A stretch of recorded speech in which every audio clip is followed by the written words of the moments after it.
How are you? From wherever you are watching this, there is the People's Bench, and I am your host, Fred Ogweno. Tonight, I'm privileged to have Mwalimu Odoyo Owidi, him who has lost his uncle, the late Dalmas Otieno. He was a former cabinet secretary during President Moi's time, and he has served in different capacity, in different offices here in Kenya. We are here to look at his life. Who was exactly Dalmas Otieno?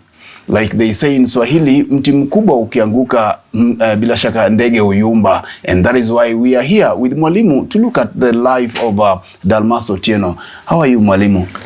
Thank you very much. Pole sana. I am good. Yes. I'm good. Pole sana for losing your uncle. It. Yes. Yes. It's all the plans of God, you know. Absolutely. Yes. Absolutely. I must also say yes that he lived long enough to leave serious marks in our lives. Many of us treated him as the only father we were left in the larger family. And I think if I thought I was an orphan, today I am properly a total orphan. And I will have to learn to live with it. Because Dalmas is one person who cared more about others than himself. He never worried about his tomorrow, but worried about other people's today. And he did it with zeal until we were wondering whether he cared about the future of those he would leave or himself. But nevertheless, I think one of the things that God managed to grant him that God does not grant so many people is to die very peacefully. Anybody who walked into that room and found him lying there was so convinced he's just sleeping, he would wake up. There was no struggle with life. There was no struggle with the environment. It was peaceful. And I think I must thank God for that. It is interesting that when I walked in there, I was the one to be able to notice that he finally had bowed to pressure of death and had gone. And I had to declare him informally dead at that point in time. But later the experts came and confirmed. It was also very interesting that weeks before he died, he had granted an interview that went viral on social media and family media. But then I think this is one of the very important interviews because since he died, nobody has taken a similar interview like the one you are taking today. You notice Dalmas got into politics through Kanu. And in his heart, he never left Kanu. One time he vied in orange. That was ODM, but I never saw an orange symbol around him at any given time. One time he vied on Jubilee. I never saw the Jubilee symbol around him at any given time. But Kanu symbol always remained with him. I see it. Anytime, any day. And a few minutes ago, the Kanu chair and leader Gideon Moi was here and had very good words for him, and he was full of praises. I must also say that he had also prepared a family that was going to remain behind. Because one thing about him and whoever was his relative or children was you must learn to be on your own, and he remains your advisor. And he believed in fineness, he believed in cleanliness, he believed in honesty.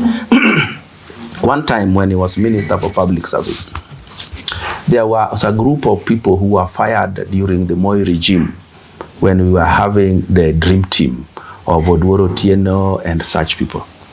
So these people were supposed to be paid by a certain formula, and they were not paid.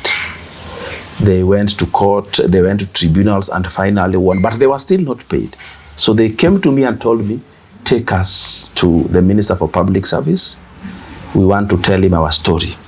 If we succeed, I will give you 2 million. I was happy. Why not? So I took them to Dalmas.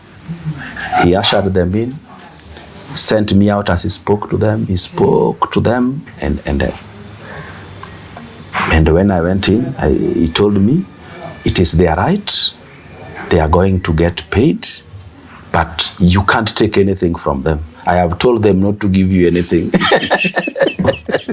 That is how honest Dalmas was. Mm-hmm. That money was not even being given to him. It was given to me. But he told them, don't give anything. It is your right to be paid. One time I also got some Britons who came. They wanted to see him as a minister. I walked them to his office. He had a conversation with them, a meeting with them for about 1 hour. When those guys finished with him, they came and joined me in the waiting room. You know what they asked me? Why is this guy not the president of Kenya? And my response was, the people who elect presidents in Kenya are incapable of noticing anything you noticed about him. We have an electorate which largely may not even understand him. They may understand the TB and Tialalas, but they may not understand the development. They may not understand the language that Dalmas speaks, the language of production, the language of the future. They may not understand, and that is why he is not the president and may never be. And true, he never became president. Mm-hmm. I also must say that he went down briefly because when the then NDP began to cooperate with Moi, it is like one of the terms and conditions that every business Dalmas had within government must be cancelled there and then. And indeed it happened. And it made some of his property be sold because the business was underway, commitments were made, some things were on loan. But one such business was insurance with Kenya Power. The other one was cleaning at the airport. When you have such multi-billion businesses being brought down by the stroke of a pen, however strong a man you are, you will not survive economically beyond that. But you also remember, it is also politics which caused the downfall of Thabiti Finance Company Limited, in which he was the brainchild. When he walked out of it and left it in the hands of other people to manage, it had to come down. But also, there was also a political wing there which we did not know how it came out, because some of the debts that the company had which could wait did not wait. They were to be demanded immediately and it went into receivership. So, in a way, people who are brilliant, people who mean well for society in this country are an endangered species. Tell me, if I have to learn from Dalmas, if I had to learn from the late Umamuga, if I have to learn from such political bigwigs who meant well for society. His independence, he was so independent-minded, going against the wave, of the popular parties in strongholds, where you come from. And he was able to navigate this, and most of the time he could say that which he believed was right, regardless of who was feeling the punch. During a past interview, an interviewer asked him why he did not lie low, worship the party leader of ODM and survive. And he said that would mean he would change himself to be somebody else. But the person with which he was, he had to stick to the truth, stick with the development of the people. There are some people who are not with the people, but the people are with them unknowingly. We normally say it is easy to fool people, but it is very difficult to convince the people that they have been fooled. And that was said by Mark Twain. And it is so true, it hurts. So Dalmas was not in the space of fooling anybody. I remember one time when Oyuyo Gango was alive, he had gone to see the father in hospital. And somebody called him and told him how he wanted a job, and he asked him, what did you get? The guy said, I got division 4. Then Dalmas replied him, that division you got, you cannot get that job you are thinking you want. So you need to go back to school and get a better grade and come back. But the little Yugango's father in his bed told him, Udanyango, you don't say like that. These people, you just keep them going. You just tell them you will try for him. Make them happy. He was not in the business of fooling people.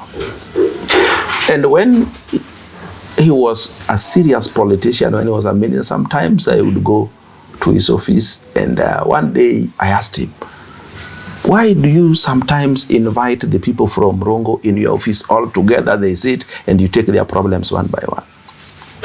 He told me, these people, if you call them one by one in, you are giving them an opportunity to lie to you. But because they have come from the same place, if you bring them all in together, they will not lie to you. And when you have a problem, there's nothing private, you will say it. But if you bring them one by one, somebody will even bring for you a story he had somewhere and tell you that story is about him. When he had his friend, the mother died, he will come and say it is him whose mother has died. But when you have brought them in all together, they fear to tell a lie because they are listening to each other. Now, yes, tell me, we have seen his death has brought together leaders from across the political divide. Now we've seen those in ODM, we've seen those in opposition. Gideon Moi has just left this place, yes. You know, those in government. What can you say about his political life? Unlike other leaders that we have seen, particularly from Nyanza, that you know, during their death, you see such a sharp division and a lot of dirty things being posted online. We have not seen anything of such kind. Dalmas Otieno, in his private capacity, was a good man to everyone and to all. The only difference he had with many people was political. Now that his political life is all over, he does not pose a threat to anyone in politics. They now come back to their senses and embrace him. In any case, if you don't embrace him now, the public will notice that then you had a personal vendetta with him, because he's a person who meant well for all and everyone. And you will see all political formations in this country will eulogize him in the best way they can, because whatever was dividing them is no longer tenable going forward. He does not pose any political threat to anyone. Thank you. One thing that you'll remember about your uncle, the late Dalmas Otieno. It is like I have almost told you everything I remember about him, but there was something about him, fine dressing. One time we were going to receive the family of the Chesire. One of my cousins here have married the daughter. So I walked in to the house wearing a very nice mix and match, gray trouser, light blue shirt, and a blue jacket, a coat, a good blazer. And I thought I was looking very good. He looked at me and told me, Kevin, you need to change and wear a tie. So I had to drive back from Nyari back to Kilimani to change back into a suit and a tie. And it was a Saturday, because he believed in finance. I don't think I remember him at any given time in my adult life seeing him wearing a jeans. Weekend or no weekend, he was straight and well dressed. And incidentally, even in his deathbed, I found him wearing a very well ironed trouser, complete with a belt. So that is how he was. Thank you. And with that, we come to the end of our conversation tonight. It has been, who was Dalmas Otieno? We were looking at his life with one of his nephew, Mwalimu Odoyo Owidi, who has remembered him and eulogized him. He was very close very close to his uncle, and most of the time, you know, they were together. Most of the time when I'm with Mwalimu, he could always, anytime I could see him calling there, and that is all that he has to say about his uncle. And from the People's Bench, we say, fare thee well, Dalmas Otieno. Thank you for watching. Until next time, bye-bye.